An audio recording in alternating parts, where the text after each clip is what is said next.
I'm flying to Los Angeles to go meet with a big movie director. There's an actual audition for an actual movie that's happening. So this isn't fake. This is the real deal. I talked to 9 other girls that was sent to the same director. Why were 10 of us sent from Jeffrey Epstein across the country to the same director? The way you're explaining this is just a way that I've never heard it explained before. And it's so funny because when I would come back, Jeffrey always wanted to know so many details. Let me just explain what was going on. So let's say I was at this charity event, and this event I told you about that I see people that I know and trust there, like from the modeling agencies and actors and other models and things. And Jeffrey is usually there, but he's not a playboy type. Let's get this straight. He's not a Hugh Hefner. So he's not always around with a bunch of girls around him. He's usually on the side somewhere. And he'll make an appearance here and there to do something, but he's usually away. So you're not having a lot of communication with Jeffrey out in public. But he might be like, come over here, and I want you to meet somebody, and you'll meet someone and briefly talk to them. And there's an exchange, pretty innocent, just getting to know you a little bit. And so that's the first level of like getting to know, another older gentleman that's at this event. And then everything's fine. You go home. And then a couple days later, you're called. And this gentleman maybe wants to take you to dinner, or there's another dinner that's going on and he wants you to show up. So that's how the girls get from home to another event. And it's a specific, strategic relationship because this man has chosen the girl, wants to meet the girl, but does not know that she's been chosen and it's been worked on between this man and Jeffrey. She just thinks, oh, you're chosen because whatever that man is interested in, he knows you're interested in. So it could be like a hosting position at a big TV studio or a newscaster. She has interest in that, or he's not going to choose her, right? He wouldn't choose me because I want a model and actress. I'm not the right one. Maybe a girl who wants to be in the art world, he's not going to choose her. So it's specific. So this opportunity is an opportunity for her.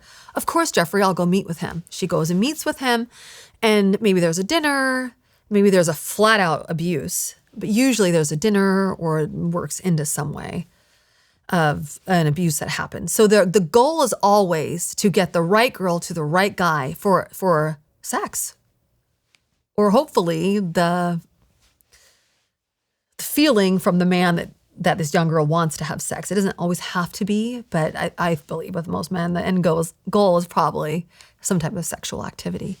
So, but that's a trafficking that the girl doesn't know she's being trafficked, right? Shit. And you probably haven't thought of that. No. But that's the reason why. Like you bring in these girls, they go to these events, you meet these men, but you don't really know how the next step happens. And it's because, these are hundreds of girls to choose from that are ambitious, and you have to play on an ambition. You have to play on an ambitious girl, because if you're not ambitious, how the heck are you going to get her to say, okay, yeah, I'll go meet with him, Jeffrey? That sounds awesome. What a wonderful opportunity. That would be amazing. It's like this thing in you that says, wow, like with the Katie Ford thing, like amazing. So of course you're going to go meet with this person. Right? You have to build a level of trust. So that's one way that I know happened a lot. Another way I can use my experience was I was an actress. I went to NYU for a couple years. I did tons of acting classes. Like I was like ultimate dream was to become an actress. And I was working my way up. I would do 10 to 12 TV commercials a year, which is big. I was like the TV commercial queen. I was on the TV all the time. So I was getting there. So if he says to someone, I'm going to send Lisa Phillips in, trust me, I can handle it. He's not going to send just some like hot chick. He's strategic. So of course, Jeffrey's like, I have a great friend who's out in LA. And obviously it's not just some like pretending to be a director who just wants to sleep with girls.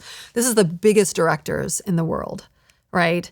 So he'll call you up and say, so-and-so wants to meet with you. There's an audition for this movie. So it's specific. So it's real.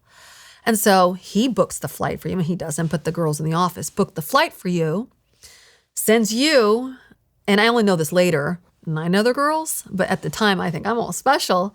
I'm flying to Los Angeles to go meet with a big TV director sorry, I say TV, a big movie director, and there's an actual audition for an actual movie that's happening. So this isn't fake shit. This is the real deal. Why wouldn't I go? Right? Because that's how real world happens. The real world happens if you're like, hey, Lisa, my friend's directing a movie, big movie, I can IMDb him, big movie, real movie happening. I'm going to go if you send me. That happens all the time. Jeffrey, it's always real situations. So I'm using an example because this happened to me. So I go on a plane. Now you're trafficking me because you have organized me to get in an airplane and travel across the United States. I show up in LA, I'm all excited, and I'm gonna go meet with this huge movie director. And I go meet with him. And from there, I'll give you a couple scenarios, is that you have an actual audition. Maybe in that audition there's some flirting going on, maybe not. Or there's a dinner that happens later on. You're always invited to a dinner, where you meet him or maybe some of his other friends. And those other friends know this is an Epstein girl. So they're all in cahoots with each other. So usually you can be invited to like a dinner or a party. And you think you're just being invited to like Hollywood party. And it's more strategic than that. So you go to these things and at some point you're going to be abused because he knows you're brought by Epstein. So it's certain girls are sent there. Now, I found out 15 years later that I talked to 9 other girls that was sent to the same director. Why were 10 of us sent from Jeffrey Epstein across the country to the same director, who was pretty well known, for being a sleazebag? But he doesn't have any, cases against him. No one's ever gone up against him, and I wouldn't. To this day? To this day that I know of, yeah. I just don't do that. My podcast and being there for survivors and giving them a voice, it's a healing process for us. I'm not in this to go after your money and go after these directors and try to bring down powerful people. It's going to be pretty tough. One thing is getting all 10 girls just to get together and bring them down. It's just, we have lives, we have kids, we want to move on. And so lucky you guys, you got away with a lot of crazy things and they know most of them are not going to be held accountable. And we as survivors know most likely they're not going to be held accountable. But I'm just trying to explain what trafficking really is when it comes to Epstein. And I don't know, do you want to call that trafficking for me? I don't.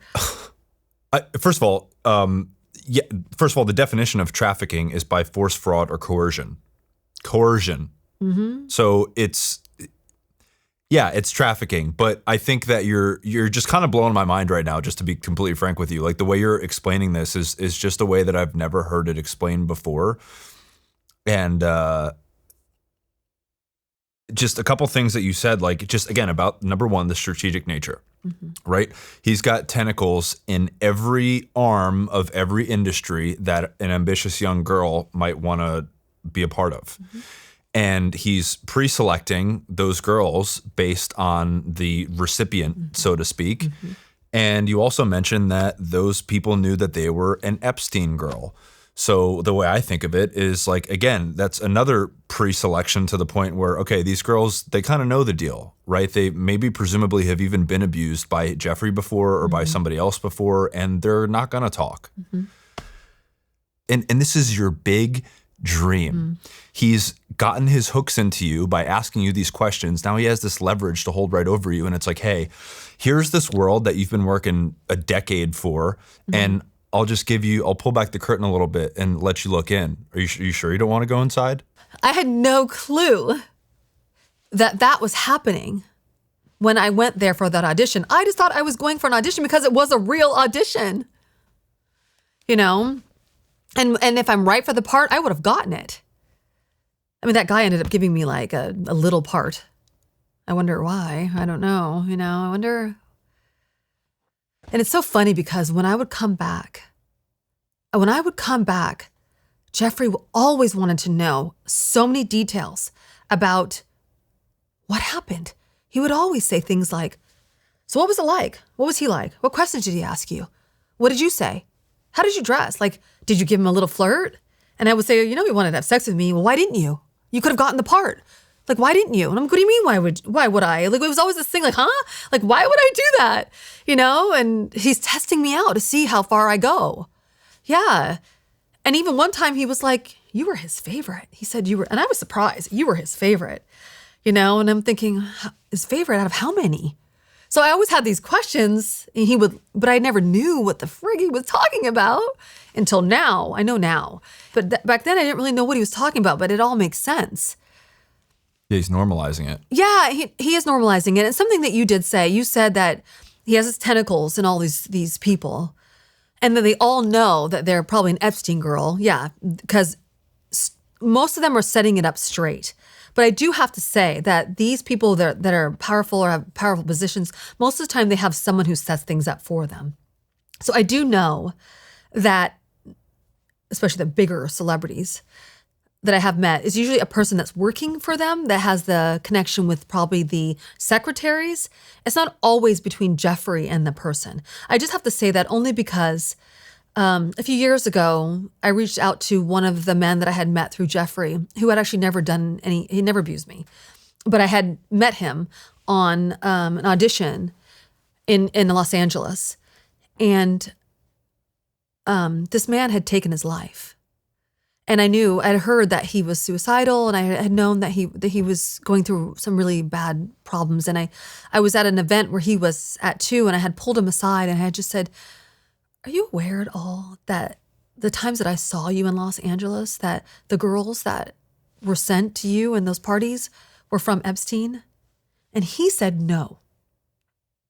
He said absolutely not. He said, but I never organized those parties. I had a guy that was, organized those things for me and had the girls that would show up, because a lot of parties, beautiful girls always showed up. I mean, that's normal. So I can see that he got that. But I had told him, I said, those were Epstein's girls that were there. I know that because I had gone to one of those parties. And I know I've spoken to those girls that were at those parties. We were sent by Epstein to that party. And I do know that some girls were abused.